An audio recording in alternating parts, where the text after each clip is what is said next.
नमस्कार। आज के इस एक्सप्लेनर में बहुत बहुत स्वागत है।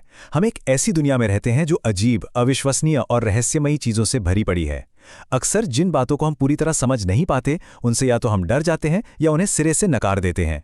लेकिन आज का हमारा लक्ष्य किसी भी तरह के अंधविश्वास को बढ़ावा देना बिल्कुल नहीं है, बल्कि हम भटकती हुई आत्माओं, भूत प्रेतों और जिन्नों के विषय में जो सांस्कृतिक और शास्त्र सम्मत परिभाषाएं हैं, उनका एक बहुत ही निष्पक्ष रूप से विश्लेषण करेंगे।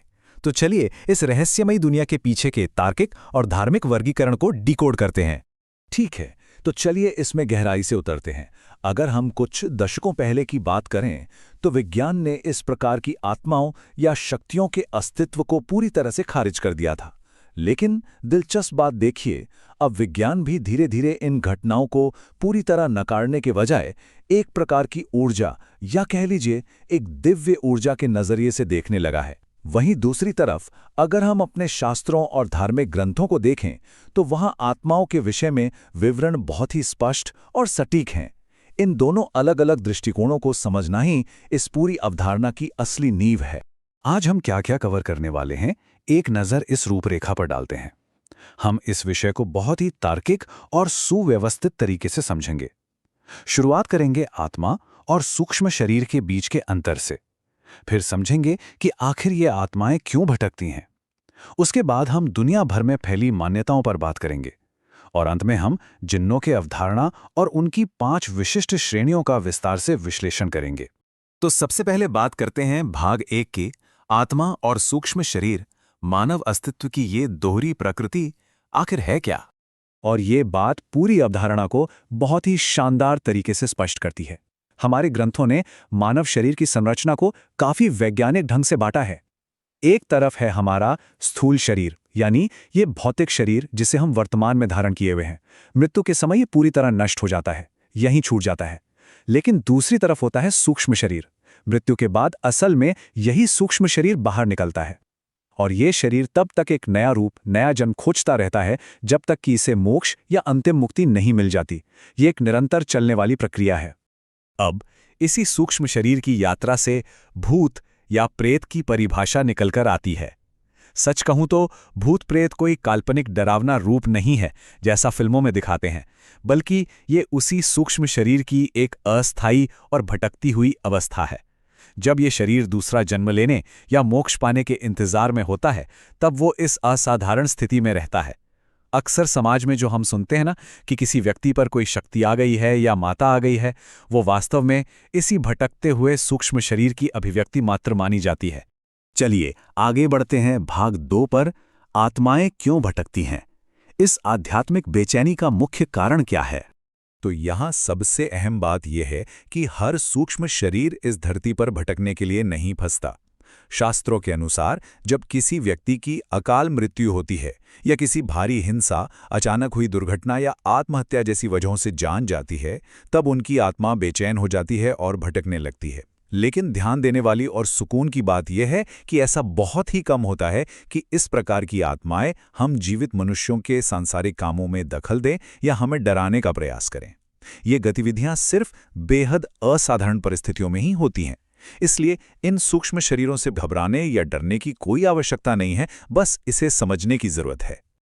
अब रुख करते हैं भाग 3 का, दुनिया भर की मान्यताएं, क्योंकि यह किसी एक जगह की नहीं बल्कि एक सार्वभौमिक मानवीय घटना है। अब इस जानकारी में जो सबसे दिलचस्प बात है वो ये है कि भटकती आत्माओं का ये विचार केवल भारत या किसी एक धर्म तक सीमित नहीं है। अलग अलग महाद्वीपों ने इन्हें स्वीकार करने के लिए अपने अपने तरीके और परंपराएं विकसित की हैं। जैसे अमेरिका में हैलोवीन मनाने की प्रथा है, जहां आत्माओं को संबोधित किया जाता है। ताइवान में लोग अक्सर भूत देखने का दावा करते हैं। वहीं अगर आप कोरिया, चीन, वियतनाम और जापान जैसे देशों की तरफ जाएं, तो वहां बाकायदा पूरा का पूरा एक घोस्ट मंथ या भूतों का महीना मनाया जाता है। इनमें एक विशेष प्रेत दिवस होता है, माना जाता है कि आत्माएं पृथ्वी पर मुक्त रूप से घूमती हैं। यह दिखाता है कि यह मान्यता दुनिया भर में कितनी गहरी जड़ों तक फैली है। भाग 4, जिन क्या हैं। आइए समझते हैं भटकती आत्माओं के बारे में इस्लामी दृष्टिकोण क्या कहता है। इस्लाम के अनुसार मृत्यु के बाद जो रूह इस दुनिया में भटकती रह जाती है, उसे जिन्न कहा जाता है। इनकी कुछ बहुत ही विशिष्ट विशेषताएं बताई गई हैं, जैसे ये मानव शरीर को अपने वश में करने की ताकत रखते हैं। इनमें हवा में उड़ने और अचानक गायब हो जाने की भी अचूक क्षमता होती है। ये आमतौर पर धार्मिक ग्रंथों या पवित्र स्थलों से दूर भागते हैं और अपना ठिकाना निर्जन या एकदम सुनसान जगहों पर बनाते हैं।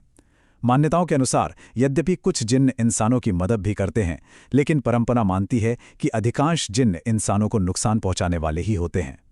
और अब हमारा सबसे विस्तृत हिस्सा, भाग 5, जिन्नों की 5 श्रेणियां।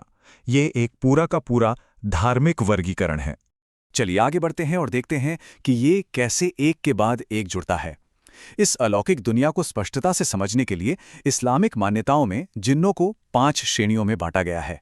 पहली और सबसे खतरनाक श्रेणी है मारिद। ये सबसे ताकतवर माने जाते हैं। ये अक्सर समुद्र या खुले पानी के आसपास पाए जाते हैं और इनमें उड़ने की अद्भुत क्षमता होती है। आपको अलादीन का चिराग की कहानी तो याद ही होगी। उस मशहूर कहानी में जिस जिन्न का जिक्र है वो वास्तव में इसी मारिद श्रेणी का ही प्रतिनिधित्व करता है ना दिलचस्प? दूसरी श्रेणी का नाम है इफ्रित। ये जिन्न अपनी असाधारण बुद्धिमत्ता के लिए जाने जाते हैं। इनमें इतनी काबिलियत होती है कि ये इंसानों के विचारों को समझ सकते हैं और उन्हें अपना दोस्त तक बना सकते हैं। और एक बहुत ही अनोखी बात जो इन्हें बाकी जिन्नों से अलग बनाती है वो ये है कि ये आमतौर पर महिला और पुरुष के समान जोड़ों में ही रहना पसंद करते हैं।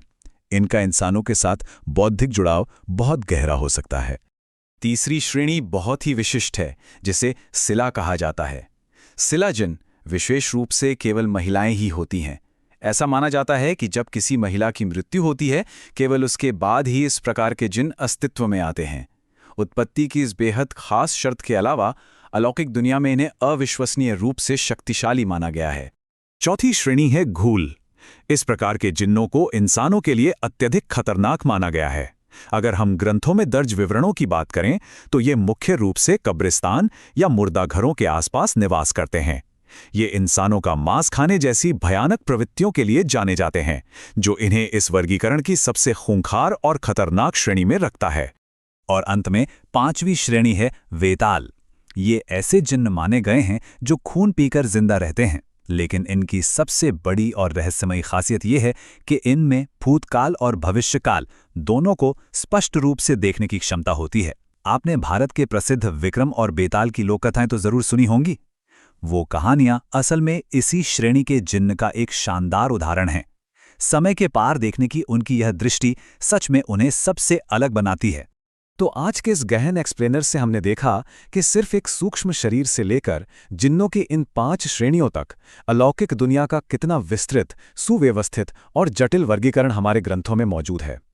अंत में एक बहुत ही विचारणीय सवाल जो मैं आपके लिए छोड़ना चाहता हूं, ये प्राचीन और जटिल वर्गीकरण आज भी हमारी वैश्विक संस्कृतियों और इंसानी मान्यताओं को कैसे आकार दे रहे हैं? क्या ये सिर्फ पुरानी मनगढ़ंत कहानियां हैं, या फिर मानव चेतना के वे गहरे सत्य हैं जिन्हें समझने के लिए हमें अभी और गहराई में जाने की जरूरत है? सोचिएगा जरूर। आज के इस विश्लेषण का हिस्सा बनने के लिए आपका बहुत बहुत धन्यवाद।